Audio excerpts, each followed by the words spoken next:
Hey, sixth graders. Quick video here to help you out with the lesson 1 check that we started on Friday. If you needed a little help or if you got stuck on something, hopefully this video will help you out. So looking at this, question number 1 says, name each layer of the Earth starting with Earth's center. So to find the answer for this one, you're going to want to look back at the second page of our lesson here where it talks about Earth's layers. So you can see this orange heading here that says Earth's layers. And I actually have the answer here highlighted, the 3 main layers are the crust, the mantle, and the core. And we do go on to get a lot more information about these, the crust, the mantle, and the core. Goes on to this next page. But for this first question, you just need to list those 3 layers. Okay, identify. Question number 2 says, give examples of direct evidence and indirect evidence that geologists use to learn about Earth's interior. If you look back at the first page of the lesson, the word evidence is actually an academic vocabulary word here.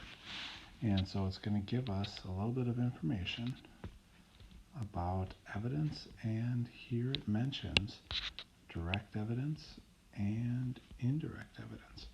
So you can take this information, direct evidence from rock samples and indirect evidence from seismic waves, and you can use that as your answer because those are 2 examples. Question number 3 here says, what would happen if the convection currents in the mantle, or to the convection currents in the mantle, if Earth's interior cooled down, and why? So we're going to need to look back to the part of the lesson that talked about convection currents in the mantle. That's going to be right here on page 114, 115. And if you look at this paragraph right here, you're going to find this answer. Okay, what would happen to the Earth's convection currents? So take a look at that paragraph and you're going to find your answer about what would happen to the convection currents if the interior cooled down. And it's going to give you a reason why. Question 4 says, how does convection cause movement of materials and energy in Earth's interior? So we're going to look back on this page about convection currents again, and we're going to look this time at the page on the right hand side here about convection currents in the Earth. Okay. The question asks, how does it cause the movement of materials and energy? So if you look at this, it talks about the energy, which is the heat from the core, okay, and it carries hot solid rock from the mantle outward, and then it's cooled, and that creates a cycle, because that cooled solid rock then goes back into the Earth and gets warmed up, curves. So it's transferring materials because it's moving that rock, but it's also transferring energy from the interior of the Earth, that inner core, where you've got higher temperature. So it moves energy and rock using the energy from the core. And it causes those convection currents. Number 5 says, how is the rock deep in the mantle similar to the rock in the parts of the mantle nearest to the surface? So there's a couple of paragraphs specifically about the mantle that we're going to want to look at to find that answer if you don't remember it.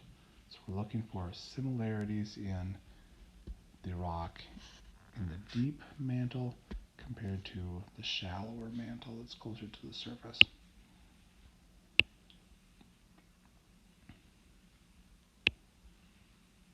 So we've got information about the mantle here. And so similarities, we could talk about the different elements that are found in the mantle. Okay, so we've got magnesium and iron. But we also we need to talk about the differences. The uppermost part of the mantle is brittle rock. The lower mantle is bendable and more flexible rock because it's warmer. So you're going to want to mention that, solid and flexible, but also the temperatures.